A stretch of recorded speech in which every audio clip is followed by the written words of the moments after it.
మరి diamond microdermabrasion అంటే ఏంటి అని అడుగుతారు. డైమండ్ మైక్రోడర్మాబ్రేషన్ ఏంటంటే అది ఒక బఫీ లేయర్ ని మొత్తం అంతా తీసేస్తూ ఉంటుంది అనమాట. ఒక డైమండ్ బఫ్ లాగా ఉంటుంది. దాన్ని అంత మంచిగా చేసేస్తుంటే చర్మంలో డెడ్ లేయర్స్ ని అంతా తీసేస్తుంది.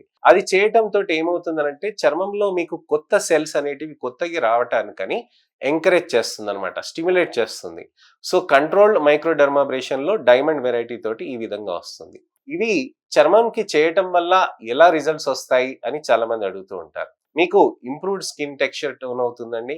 టోన్ కూడా బెటర్ అవుతుంది. అలానే చర్మానికి ఎన్హాన్స్డ్ అబ్జార్ప్షన్ అంటే మీరు యూజ్ చేస్తున్న వైటమిన్ సి అబ్జార్ప్షన్స్ కానివ్వండి, లేకపోతే మీరు యూజ్ చేస్తున్న ఇతరత్ర సీరమ్స్ రెటినాయిక్ యాసిడ్ కానివ్వండి, రెటినాల్స్ కానివ్వండి, ఇలా మైక్రోడర్మాబ్రేషన్స్ చేయటం తోటి మీకు బెటర్ రిజల్ట్ అనేది వస్తూ ఉంటుంది. ఇది మైక్రోడర్మాబ్రేషన్స్ అనేది చేయటం తోటి మీకు చాలా మినిమల్ డౌన్ టైమ్ ఉంటుందండి. మీకు మహా అంటే రెడ్‌నెస్ ఒక అరగంట ఉంటుంది. అంతకంటే ఎక్కువ ఏమి ఉండదనమాట. మీరు మైక్రోడర్మాబ్రేషన్ చేసుకుంటారో, మీరు సాయంత్రానికి గాని, మీకు మధ్యాహ్నానికి గాని, ఎప్పుడైనా గాని మీరు పార్టీకెళ్ళిపోవచ్చనమాట. అలా మీకు మంచి రిజల్ట్స్ అనేటివి తీసుకొస్తూ ఉంటుంది. సో, ఈ మైక్రోడర్మాబ్రేషన్ తోటి మినిమల్ డౌన్ టైమ్ ఉంటుందనమాట.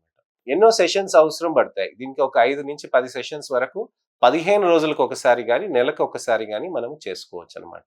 ఇలా చేయటం తోటి మనకి చర్మంలో షాలో స్కార్స్ అనేటివి బెటర్ అవుతాయి. అలానే ఓపెన్ పోర్స్ కూడా బెటర్ అవుతాయి. అలానే చర్మంలో కూడా మనకి స్కిన్ టైట్నింగ్ అనేది కూడా మంచి రిజల్ట్ ఉంటుంది.